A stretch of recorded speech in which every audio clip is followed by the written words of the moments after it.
Assalamu alaikum wa rahmatullahi wa Good today, barakatuh. huh? Yeah, you know, I thought Fantastic. it was a serious moment, you know.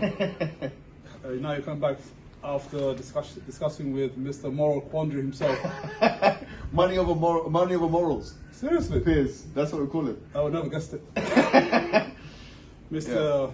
Rupert Murdoch himself. Yeah, and you're becoming the guy that just you do the interviews with me now after I do these important debates. Yeah, it's happening the way just life works. So, For those who don't know, me and Mr. Caliph here, the Caliph, we go way back, and he's one of my closest friends. So this is more than just a friendly interviewee here.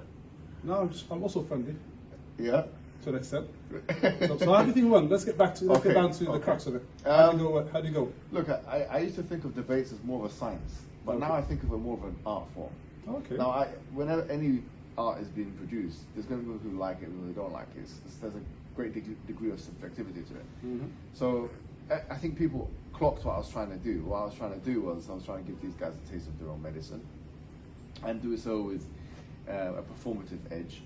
And some people didn't like it because it was obviously a little bit not to their liking, not to their sentiments. You mentioned something about that. Yeah, I realised that a lot of the academics here wanted this particular subject to be discussed in a thorough manner.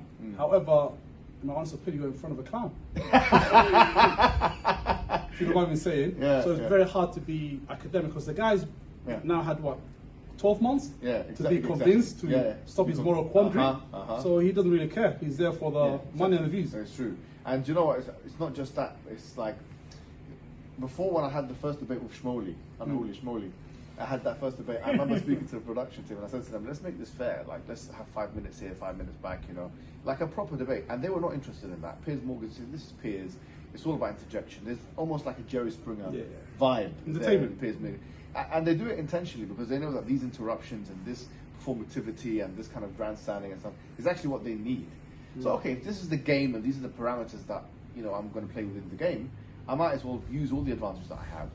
The assertive control, the aggression, the questioning, the performativity, the grandstanding. And that was all the ingredients that I put in this pot. I checked the viewers and I've spoken to many people.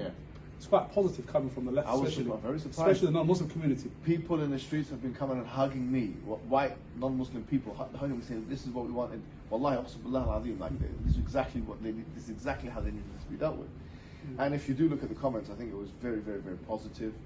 And look, you know, there's different people that have come on recently after a year, and there's different styles. So if people don't like my style, they've got someone like Mehdi Hassan, who's very, very assertive, very academic, but he's also got an excellent debating style. He's written a book on debate. So if you don't like my style, you can listen to his style. And if you don't like his style, you can watch a low key. There's like different strokes for different folks. You know what I mean? Different horses, different course for different horses. But yeah, that was what I think it was. And it was interesting because we were saying that we don't know if there's going to be another debate, and it just came out of the blue. Yes, literally, it's out of the blue. 2 days preparation. He invited. Initially, you were supposed to go with Frankenstein the creature. Conricus. Conricus. The IDF spokesman. Yeah, probably a better thing that I went with him because there was more to say. There's more spice I could put in that one. But it was very enjoyable. I enjoyed it. I actually enjoyed it. The first time I went to Piers Morgan, the first time, I was quite nervous. Actually, very nervous because it was like, you know, when this was at a time where the death toll was quite similar. Actually, earlier. Do you remember? Like right after October the 7th. So I had some justification to do. Do you know what I mean? I had to. And it was serious. Okay, people wanted to know. The greater British public wanted to know these things. This time, after like it's quite obvious now. It's ridiculous. People are being burnt now. People, what are we talking about? They're in different countries. I mean, what more do you need to see? Starving the north of dozens to death. So maybe in 5 or 10 years' time, when there's 1 million dead, are we going to talk about October the 7th? We're talking about proportionality. Yeah, are we going to talk about if maybe 100,000 to 1,000, that ratio comes across. Maybe that's when we'll start. You know what I mean? Stop talking about October the 7th. Absolutely. It's ridiculous. More than ridiculous. It's embarrassing. But that's how I think this show should be dealt with. I think that's how this presenter should be dealt with. The only thing Piers Morgan can do now is to come out and say, to be honest, like, I have now been convinced and I retract how I was being, and like literally just completely revamp his perspective. Yeah, for him, Israel can do no wrong, so it's no point really. Yeah, but it's like Loki was saying to him, what's his name? Rupert Murdoch is his paymaster. Yeah, so of course he's going to have to do these things. It makes perfect sense. I think he dealt with him quite respectfully, really, in many ways. I don't think all options were on the table. I think anything more, the police would have had to be called. For you, eh?